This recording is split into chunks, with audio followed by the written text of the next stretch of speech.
Humility keeps one honest. Liu Bei sees chaos in the face of Dong Zhuo, and will not rest until the tyrant's corruption is uprooted and the Han dynasty restored. Embers rise, stark against the night. The tyrant Dong Zhuo wields the flames of destruction. Luoyang burns, chaos ignites, as the power of the eunuchs is crushed. In the pyre, the Han falters. Yet the light of the dynasty still simmers in the hearts of its last descendants. Liu Bei swore an oath with his brothers. They pledged their lives. They will defend the Han. Nobody else can.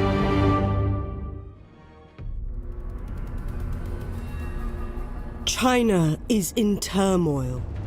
The great empire of the Han, stretching back ages beyond counting, is being devoured by corruption.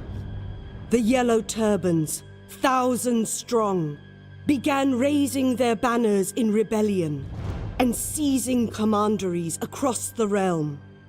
In response, generals loyal to the Emperor rose up and put down the rebellion, killing their leader, Zhang Jiao. Yet despite the victory, the chaos only grew. With the corruption at the very heart of the empire, the loyal generals stormed the imperial palace and killed the 10 eunuchs, the source of China's ills. In the madness, the warlord Dong Zhuo seized the emperor. With the great warrior Lü Bu at his side, none dared oppose him. In response to Dong Zhuo's brazen display, treason some call it, a coalition of warlords rose up, led by the charismatic Yuan Shao, to save the Han. Faced with united opposition, Dong Zhuo retreated west to his stronghold of Chang'an, razing the old capital Luoyang to the ground as he fled. It is now the year 190 CE, and the coalition has all but collapsed. Warlords on all sides have seen opportunities to build their own fortunes from the chaos. Yellow Turban remnants still stalk the lands, seeking the age of the yellow sky, whilst soldiers of fortune feel the change of fate on the wind and strike out on their own. The scales shift, and China hangs in the balance.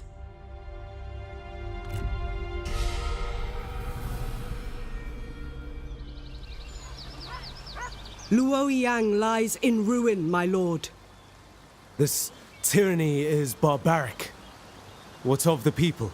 Dong Zhuo has fled west to Chang'an, with the young Emperor Xian his captive. He holds my nephew at sword point. The coalition delays and wastes time. You are poised, ready to strike now. Though we are fortunate to be under the protection of Lord Gon Xuanzan, the time may be coming to forge our own path.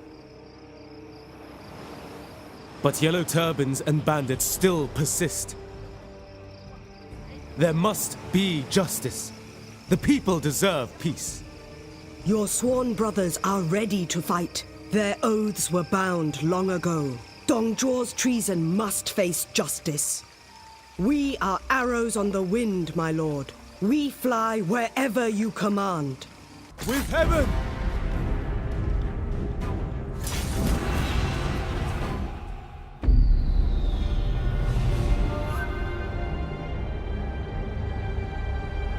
Harmony behind us.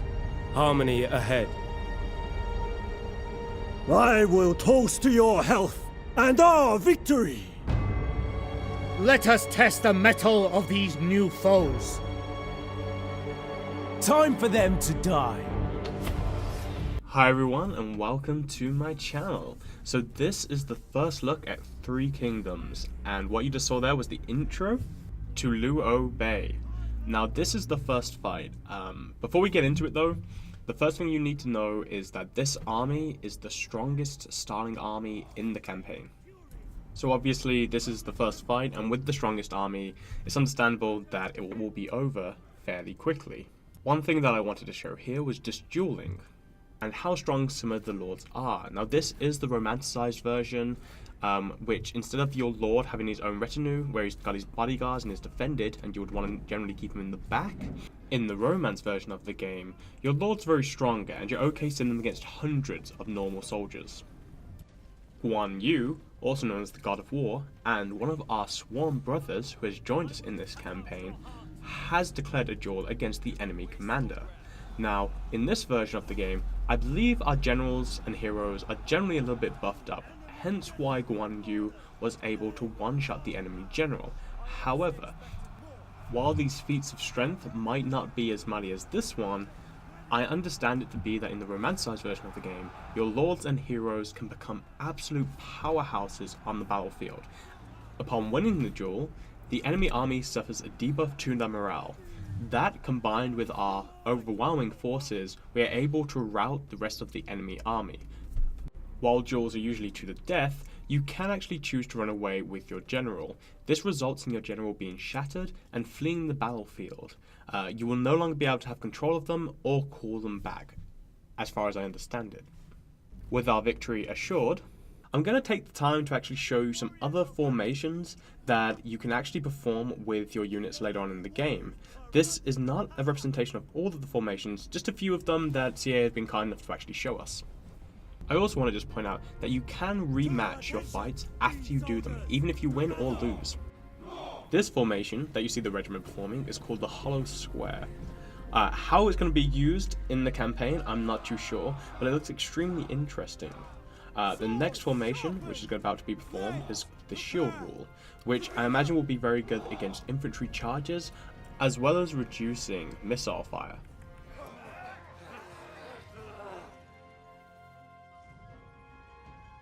And finally, we see the Spear Wall.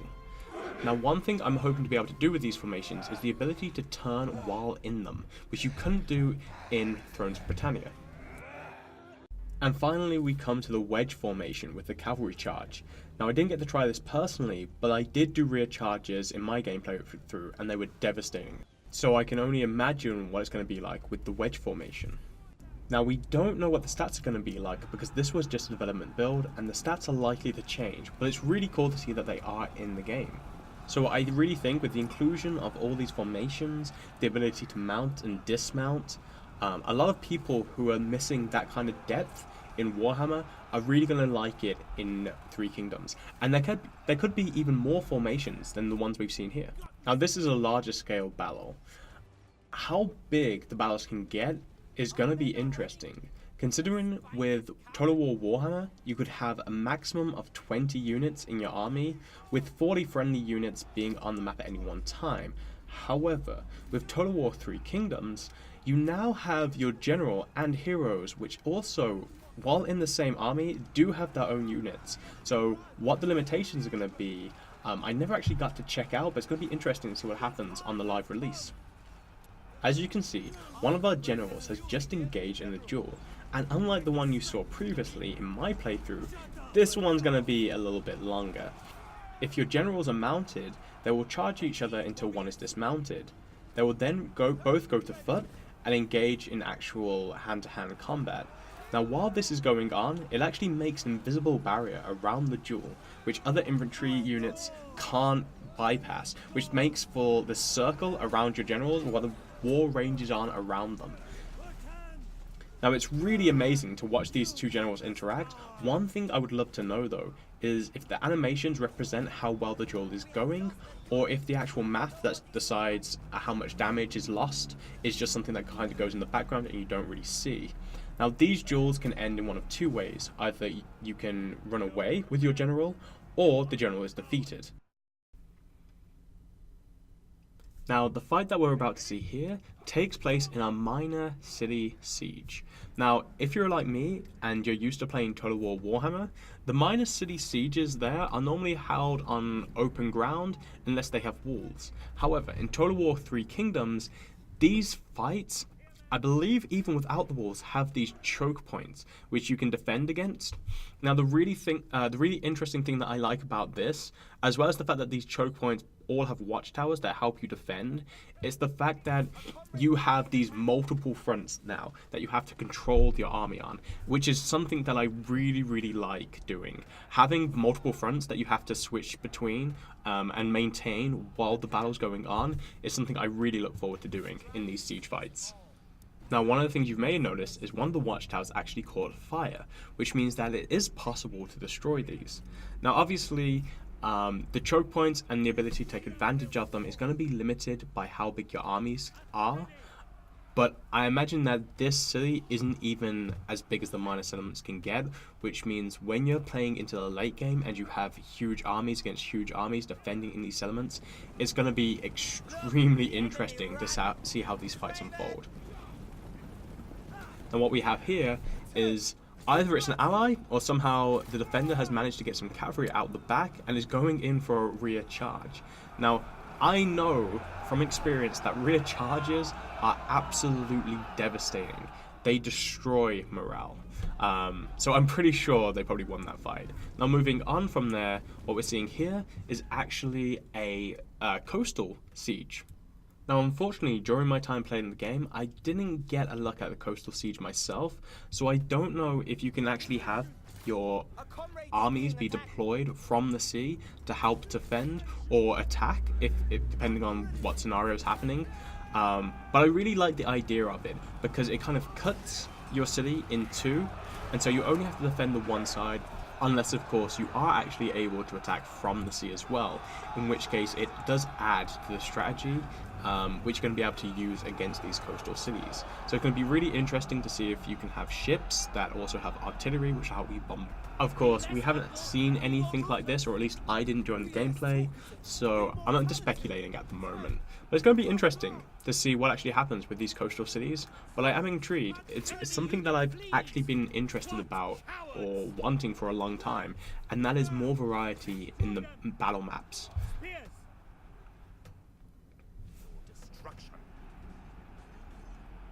So from the gameplay that I've played myself and from the footage that I've watched, it looks like battles are going to be more in depth, both through formations and what you can do with those, with the lords and the heroes, and the fact that lords and heroes also give different buffs to the units that are assigned to them, and especially with the different maps. And this is something I am definitely looking forward to getting my teeth into when the game goes live. Now, moving on from the battles, we're going to take a closer look at the campaign map. Now, unfortunately, I didn't really get the time to actually go through all the different tech trees and check them out completely, but they were extremely interesting from what I got to see. And also, I was also aware that anything I did see in the tech trees was likely to change. Now, you can also customize your lords and heroes with a variety of weapons, armor, mounts, followers, and accessories, which become in a bunch of different ranges and have different benefits. I do know you can get these through trading them with other factions. I imagine you can also get them through events, quests, and maybe after battles and other things like that. Now, it's definitely going to be interesting to see what kind of variety you actually have in the released version of the game, and if there are going to be some weapons or armor or followers and mounts and stuff which just kind of outshine the others and the ones that you want to go for. It's going to be interesting to see how they balance those out.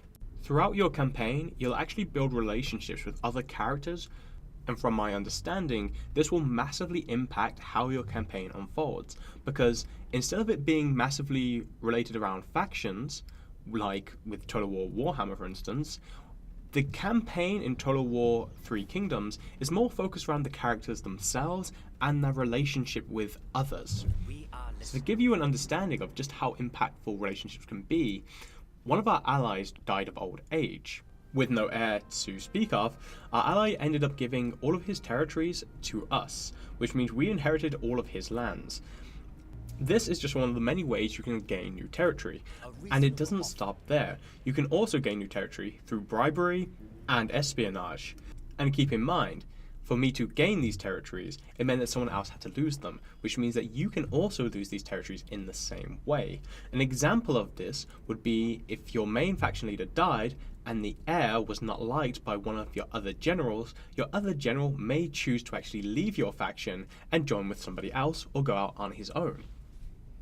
Now what you see here is the reform tree, and while I didn't really get time to actually experience it myself, as far as what I understood, it kind of acts like your research.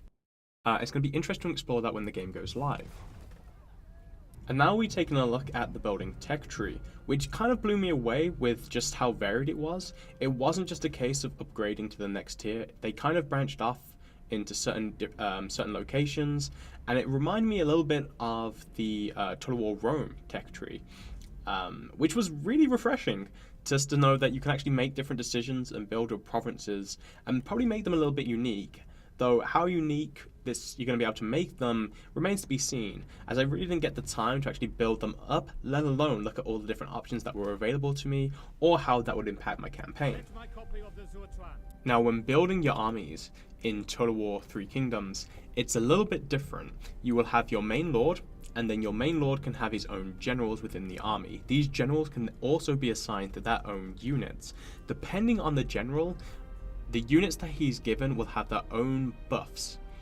Now this allows you to customize your army slightly more than you could in other Total War games, where you could have a section which is your infantry section, which is controlled by one lord, and then a range section which is controlled by another, and then a cavalry section controlled by another lord. How big you can build these armies, I actually didn't get to check, but it'd be interesting to see. Be aware that when you recruit units, they immediately come into your army and then replenish to get to full strength. With courage, consider the path. Now what we see here is the battle map. Now you have the option to start the battle, delegate, withdraw, quick save, or view the map.